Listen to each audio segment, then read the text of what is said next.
పెళ్ళైనా పండగైనా వేడుక ఏదైనా పట్టుచీరల ప్రత్యేక వేదిక వారాహి సిల్క్స్.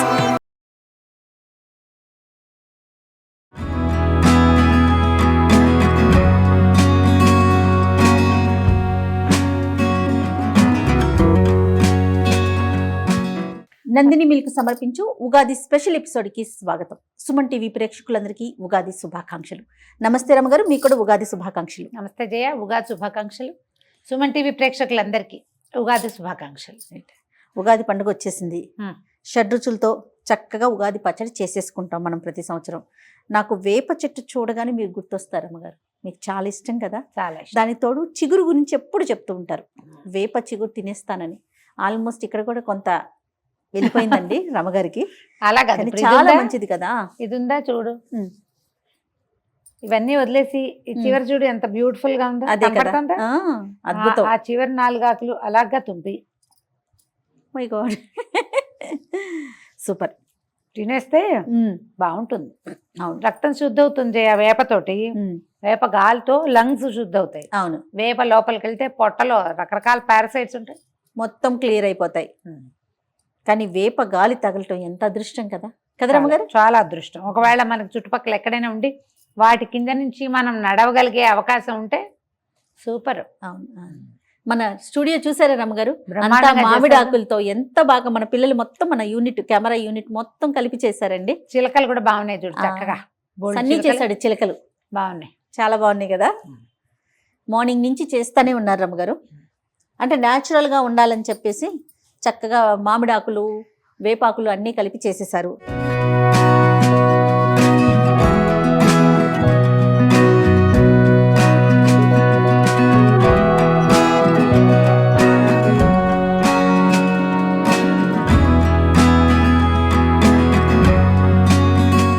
సరే, మరి మనం పచ్చడి కూడా చేసేద్దాం. అన్ని రెడీగా ఉన్నాయి, చేద్దాం. ఉగాది అనగానే ఫస్ట్ గుర్తొచ్చేది ఉగాది పచ్చడి కదరమ్మ గారు. కొత్త చింతపండు, కొత్త బెల్లం. ముందు చింతపండుని నానబెట్టండి నీళ్ళల్లో. మనం ఎంత చేయదలుచుకున్నామో దానికి తగినట్టుగా మనం ఒక బౌల్ నిండా చేసి ఫ్రెండ్స్కి చుట్టుపక్కల వాళ్ళకి ఎవరికైనా ఇస్తాము, లేదా మనమే కప్పులు తినేస్తామంటే మరి కాస్త ఎక్కువ.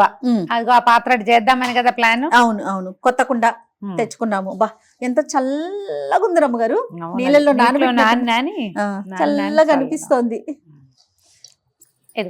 చేసుకోవటం సాంప్రదాయం. నీళ్ళల్లో నానబెడతారా? నానబెడతా. చింతపండు నానబెడితే ఇది నానే లోపల మనం మిగిలిన ముక్కలు అన్నీ చూద్దాం. ఈ మామిడి పిందె చెక్కు తీసి సన్నటి ముక్కలు తరుక్కుందాము. వగరుకి మామిడి పిందెలు. కాకపోతే ఏంటంటే ఇదివరకు పిందెలు అంటే ఇంత బుజ్జి వేసేవాళ్ళం. ఇప్పుడు మనకి ఇంతలా కాయలు వచ్చేస్తున్నాయి. చింటి పిందెలు వేసుకుంటే ఎక్కువ బాగుంటుంది. ఇది కూడా పిందె కాదు, కాస్త పెద్దదే. ఇంతకంటే చిన్నకాయ అయితే ఇంకా బాగుంటుంది. సరే, మన అవకాశాన్ని బట్టి చేస్తాం కదా. రమ్మగారు, షడ్రుచులతో ఉగాది పచ్చడి చేస్తాం కదా, ఎందుకు షడ్రుచుల్ని కలుపుతాము? బోల్డ్ అన్ని ఉన్నాయి దానికి కారణాలు. షడ్రుచులు మన జీవితంలో ఉన్నవే 6 రుచులు. ఈ 6 రుచులతోటే కాంబినేషనే మిగిలిన జీవితంగా ఉంటుంది మన సంగతి. ఓకే. తర్వాత ఏమో ఇప్పుడు ఈ సీజన్ ఒకటి మారుతుంది, వసంతకాలం వస్తుంది కదా, అంటే ఎండలు మొదలైపోతాయి. నిన్న దాకా ఉన్న మాఘఫాల్గుణాలు ఏదో పర్వాలా, కొంచెం చల్లగాలులు వేస్తూనే ఉన్నాయి. చైత్రం వచ్చిందంటే ఇది మాసం మారిందా ఇక వచ్చేసినట్టే. ఓకే. అందుకని ఎండలు వచ్చేస్తాయి. కాబట్టి ఇలాంటప్పుడు ఖచ్చితంగా మనం వేప పూత తినాలి, నింబకుసుమ భక్షణం అని చెప్తారు. ఇప్పుడు ఏంటంటే ఈ సీజన్ మారటంతో రకరకాల ప్రాబ్లమ్స్ వస్తాయి. గట్ ప్రాబ్లమ్స్ వస్తాయి, స్కిన్ ప్రాబ్లమ్స్ వస్తాయి. అవును, అమ్మవారు కూడా పోస్తుంటుంది. వేపూత కాలం అంటారు కదా. అవును. అందుకని ఈ కాలంలో ఏంటంటే ఈ పూత తినాలన్నది ఒక నియమం. అది తినడానికి మనకి ఇంకా మిగిలిన సాధనాలు కూడా కావాలి. అవును. తర్వాత ఈ జీవితంలో ఇది మొదటి రోజు కదా సంవత్సరంలో, ఈ ఏడాదిలో మొదటి రోజు.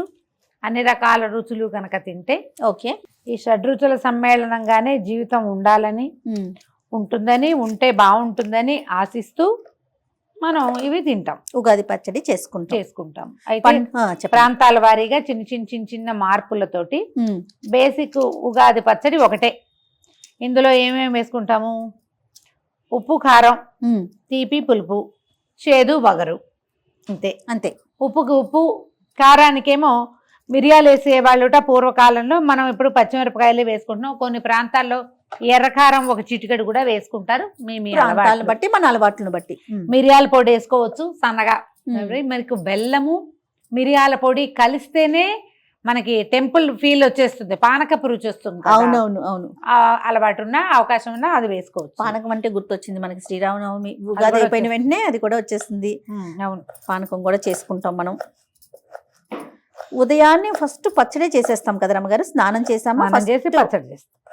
బ్రేక్ఫాస్ట్ చేయకుండానే ఉగాది పచ్చడి తోటి రోజు మొదలు పెట్టాలని ఒక పద్ధతి. అవును.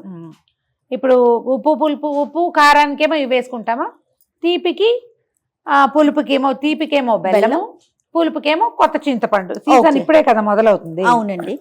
కొత్త చింతపండు, కొత్తగా వచ్చిన బెల్లము. ఓకే. తర్వాత ఏమో చేదు వగరుకేమో, చేదుకేమో మనం మెయిన్ తినాల్సిన వేప పూతుంది కదా, అది. వగరుకి చిన్న చిన్న మామిడి పిందెలు ఓకే వేసుకుంటే బాగుంటుంది. ఇందులో ఏంటంటే ప్రాంతాల వారీగా అలవాట్లు పద్ధతులు ఉంటాయి. ఈ తీర్థానికి తీర్థం, ప్రసాదానికి ప్రసాదంగా పోతుంది కాబట్టి అరటి పళ్ళు అలాంటివి వేసుకుంటే, ఖర్జూర పళ్ళు గుజ్జుగా వస్తుంది, తినడానికి కంఫర్టబుల్ గా బాగుంటుంది. నేనైతే అరటి పళ్ళు వేస్తాను, ప్రతిసారి వేసుకుంటూనే ఉంటాం. దానిమ్మ గింజలు వేసుకునే వాళ్ళు, జామ పళ్ళ ముక్కలు వేసుకునే వాళ్ళు, చెరుకు ముక్కలు వేసుకునే వాళ్ళు, మీ ప్రాంతాల పద్ధతులను బట్టి అవునండి మీరు వేసుకోవచ్చు. బేసిక్ కావాల్సిన 6 రుచుల్ని అకామిడేట్ చేయటమే ఇందులో అంతే ప్రధానమైనది. అది రమ్మగారు మీరు ఇట్లా పువ్వు వేస్తారా, ఇట్లా రెక్కల వరకు వచ్చేలాగా వేస్తారా? రెక్కలు చేయాలి, కొంచెం పువ్వు తక్కువ ఉంది కదా, నేనేం చేస్తానంటే చాటకేసి నేమేసి ఇట్లా చెరిగి మొత్తం పూరెక్కలన్నీ తీసేస్తాను. మేము కూడా అంతే, బాగా వేస్తాను నేను. పుష్కలంగా వాడతారు మీరు. వేప మొదటి రోజునే మొత్తం తినిపించేయడానికి ట్రై చేస్తాను. మనం కొంచెమే ఉండగా మొత్తం వేసేసుకుందాం, వేసేసి అందరం తినాలి కదా. ఓకే, మామిడికాయ ముక్కలు వేసాము. ఈ లోపల నేను చింతపండు ఒకసారి ఓకే పిసికి చింతపండు గుజ్జు వేసేసుకుందాం అందులో.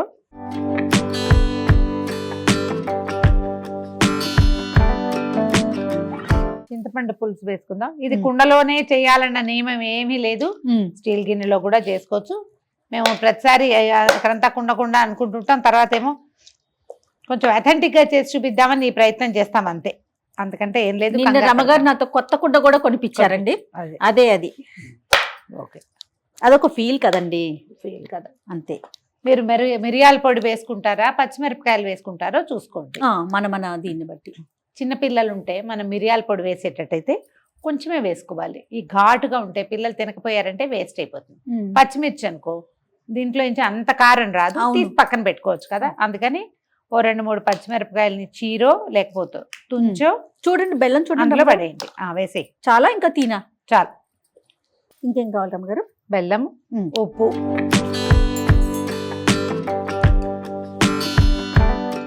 మనం వేసిన చింతపండుకి అనుగుణంగా వేసి తగినంత.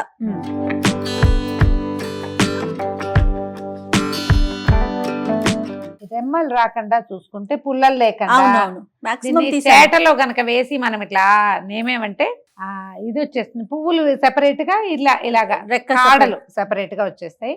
పర్వాలేదు, వేసేసుకుందాం. ఒకసారి కొంచెం బెల్లము చింతపండు కలిసేలాగా చేద్దాము. అరటికాయ తీయనా, అరటిపళ్ళు వేసుకుందాము. ఇప్పుడు ఇది చూడండి, మనం ఇంచుమించుగా రుచులు కావాల్సినవన్నీ వేసేసాం. ఉప్పు కారం వేసాం, అవును, పులుపును తీపి వేసేసాము, చేదు వగరు వేసేసాం. తీర్థానికి తీర్థం, ప్రసాదానికి ప్రసాదం. చక్కగా వచ్చింది, చక్కగా వచ్చింది. అరటిపండు పడితే కొంచెం గుజ్జుగా వస్తుంది. ఒక 4 ఖర్జూరాలు కూడా వేసుకోవచ్చు, కాస్త తీపి, బెల్లం తగ్గించి ఖర్జూరాలు వేసుకోవచ్చు. బెల్లం మెయిన్. ఓకే, అరటిపళ్ళు వేసుకోండి, చక్కగా గుజ్జుగా వస్తుంది. చెప్పా కదా, దానిమ్మ గింజలు వేసుకోవచ్చు, జామ ముక్కలు వేసుకోవచ్చు. తర్వాత వాళ్ళు ఎవరింట్లోనూ పుట్నాలు పప్పు వేసారు, నేను చూసాను రమ్మగారు. అయితే వాళ్ళ ఇంట్లో ఉన్నది ఇలాగే రన్నీగా ఉంది, మేము వేయమండి అరటిపళ్ళు అన్నారు. పోనీ మానేయండి మీ ఇష్టం. నా ఐడియా అయితే అరటిపళ్ళు వేయండి, ఎక్కువ రుచిగా ఉంటుంది. అవును, మనం సక్సెస్ఫుల్ గా మన పదార్థాలు తినిపించేయాలి కదా, చేదుగా ఉన్న వేప పూతను తినిపించాలి కదా. అవును, ఈ పులుపు మనకి స్వీట్ తీపి తగిలేసరికి ఆ చేదు కాస్త తగ్గుతుంది. అరటిపళ్ళు తీస్తావా, చెక్కు తీసివు.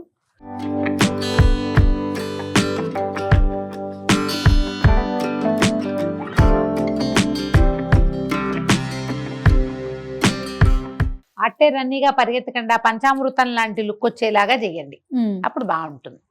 అరటిపళ్ళు కూడా చూడటానికి పచ్చిగా అనిపిస్తున్నాయి కానీ పళ్ళే చెరుకుతోటి కలుపుతారు జయ. అవును, చెరుకు ముక్కలు కూడా చిన్న చిన్న ముక్కలు తీసి వేసుకుంటారు. నాకు ఒక సిద్ధాంతం ఉంది, పచ్చిమిరపకాయలు అయితే తీసి పక్కన పెడతాం కానీ ఈ నోట్లోకి వచ్చింది నమిలి ఉమ్మేయకూడదని నా ఫీలింగ్ జయ. నేను అలా అనుకుంటా. మరి పచ్చిమిరపకాయలు ఏం చేస్తారు? అందుకని పచ్చిమిరపకాయలు ప్లేట్లో వేయకుండా చేతిలో పెట్టకుండా పక్కన పెడతాం, అందులో నుంచి రుచే వస్తుంది. నేనేం చేయాలి, ఒక 4 మిరియాలు దంచి వేస్తారా అంతే. రమగారు, మన తెలంగాణ వాళ్ళు, మన కెమెరామెన్లు వాళ్ళు చెప్తా ఉన్నారు, మహేష్ సన్ని వీళ్ళంతా సోంపు ఉంటుంది కదా అది వేసుకుంటారట. తర్వాత గసగసాలు, నాకు గసగసాల మీద డౌటే, వీళ్ళకి ఏం చూసి దేన్ని గసగసాలు అనుకుంటున్నారో మరి, కానీ గసాలు కూడా వేస్తామని చెప్తున్నారు. కొబ్బరి వేస్తామని చెప్తున్నారు. ఇలా తినేలాగా కాదు, తాగేలాగా చేసుకుంటామని. ఇట్లా ఒక్కొక్క ప్రాంతాన్ని బట్టి ఒక్కొక్కలాగా చేసుకుంటాం కదండి. అదే నేను ప్రతిసారి ఈ మాట చెప్పాలనుకుంటా జయ. ఇదేంటి ఇలా చేశారు, అలా చేయాలి కదా అని అలాంటి కొన్ని కామెంట్లు కనపడుతూ ఉంటాయి. ఇలా చేస్తారా, వీటిని ఇలా చేయకూడదు అని. ఇదే చెయ్యాలన్న నియమం ఎప్పుడూ ఉండదు. మనం ప్రతిసారి ఎవ్రీ డిస్కషన్లో ఒకటే మాట చెప్తాం, మీ ఇంట్లో, మీ ప్రాంతంలో, మీ ఊళ్ళల్లో మీ పద్ధతి, మీ సమూహానికి ఉండే పద్ధతిని మొదట నేర్చుకోండి. ఇది పై పద్ధతి అంతే. ఇప్పుడు నన్ను ఏం చేసినా నాకు ఇదే కావాలి, ఎక్కడికి వెళ్ళినా ఇలాగే చేసుకుంటాం. అలవాటు అది. మా ఇంట్లో పద్ధతి, మా ఊళ్ళల్లో మేము ఇలాగే చేసుకుంటాం. మళ్ళీ మన ఊళ్ళల్లో కూడా అందరి ఇళ్లలోనూ ఇది ఉండదు. వాళ్ళు ఏ అనంతపురం నుంచి ఎక్కడి నుంచో సెటిల్ అయ్యారనుకో, వాళ్ళు ఇంకో రకం చేసుకుంటారు కదా రమ్మగారు. ఎవరి రుచి కూడా నచ్చచ్చు వాళ్ళకి. కాకపోతే ప్రధానంగా ఈ షడ్రుచులు ఇవి మాత్రం మెయిన్. ఇది మెయిన్. తర్వాత మన ఇష్టం కదా, మీరు ఏం వేసుకుంటామంటే అవి వేసుకోవచ్చు. ఇప్పుడు గసాలు అవన్నీ రుచుల్లో లేవు, అవన్నీ మసాలాలు కదా. మరి అవి వేయడానికి ఈ ప్రాంతం వాళ్ళకి ఏం పద్ధతి ఉందో, వాళ్ళు ఎక్కడ ఏది నేర్చుకున్నారు, ఎలాగైనా సరే ఎందుకు వేశారు అని అనుకోవటానికి లేదు కదా వాళ్ళ పద్ధతిని ప్రకారం. చూడు, అయిపోయిందా మనకి ఉగాది పచ్చడి? ఉగాది పచ్చడి రెడీ.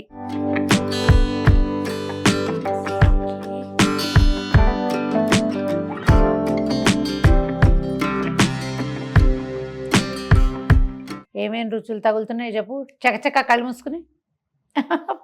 పులుపు తగులుతుంది, కారం తగులుతుంది, చేదు కొంచెం తక్కువే తగులుతుంది, ఉప్పు కూడా కొంచెం తక్కువ తగులుతుంది, ఎక్కువగా పులుపు, కారం. చింతపండు చాలా బాగుంది. కొంచెం పచ్చిమిరపకాయలు, ఫ్రెష్ పచ్చిమిరపకాయ ఇవ్వడంతో ఘాటుగా ఉంది. ఇప్పుడు ఏం చేస్తామంటే, దేవుడి దగ్గర నివేదన పెట్టే అలవాటు ఉన్న వాళ్ళు దీన్ని నివేదనగా పెట్టుకోవచ్చు.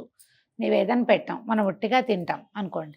మనం చేయటం అయిపోయాక మనం ఎవరికైనా చేతిలో ప్రసాదంగా పెట్టేటప్పుడు మిర్చి తీసి పక్కన పెట్టేసేయండి. అవును, షడ్రసోపేతమైన ఉగాది పచ్చడి రెడీ. మేము ఈ పద్ధతుల ప్రకారం పండగ చక్కగా జరుపుకోండి. ఇలా కాకపోతే మీకు అలవాటైనట్టుగా ఎలాగైనా సరే మన జీవితంలో అన్ని రుచులు, ఆహారంలో అన్ని రుచులు మన ఆరోగ్యానికి అవసరం. జీవితంలో కూడా అన్ని రుచులు వస్తాయి. ఒక్కొక్కసారి ఇబ్బందికరమైనవి, బాధాకరమైనవి, పచ్చిమిరపకాయలాగా కళ్ళల్లో నీళ్లు తెప్పించేవి ఉంటాయి. దాని తర్వాత తీపి ఆటోమేటిక్గా వస్తుంది.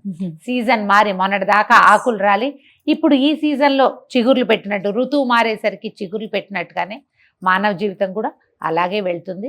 జరిగిపోయిన దుస్సంఘటనలు, జరుగుతున్న సమస్యలు, వీటిలోంచి ఎప్పుడో ఒకప్పటికి అందులోంచి బయటపడతామన్న ఆశతోటే ఉగాది పచ్చడిని చక్కగా చేసుకోవటం, పండగ జరుపుకోవటం, నలుగురు స్నేహితులతోటి కలిసిమెలిసి ఆనందంగా సంతోషంగా ఉండాలని మనస్ఫూర్తిగా కోరుకుంటూ, మీరందరూ ఇలాగే సుమన్ టీవీని బాగా ప్రోత్సహిస్తూ ఎప్పటికప్పుడు మేము చేసేటువంటి కొత్త కొత్త విషయాలు, కొత్త మేము చూపించేటువంటి రుచులు అన్నిటినీ ఆస్వాదిస్తూ మాతో పాటు మీరందరూ కూడా సంతోషంగా ముందుకు సాగాలని కోరుకుంటున్నాం. మరొకసారి ఉగాది శుభాకాంక్షలు.